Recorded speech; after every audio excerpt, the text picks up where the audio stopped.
ஒளிந்து போயின எல்லாம் புதிதாயின. 2 கொரிந்தியர் 5:17 வாசிக்கிறோம். ஆமென் அல்லேலூயா. ஆமென் ஹல்லேலூயா.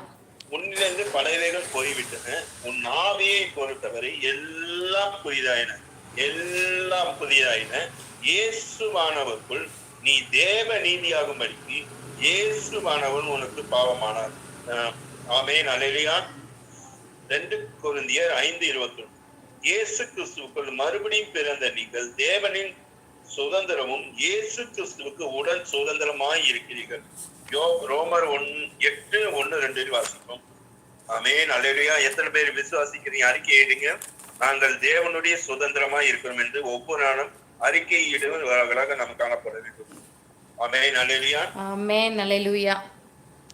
நீ தேவனுடைய பிள்ளையாகி அவருடைய தெய்வீக சுபாவத்தில் பங்கு பெற்று அவரோட ஐக்கியம் படும்படியான தகுதி பெற்றிருக்கிறோம்.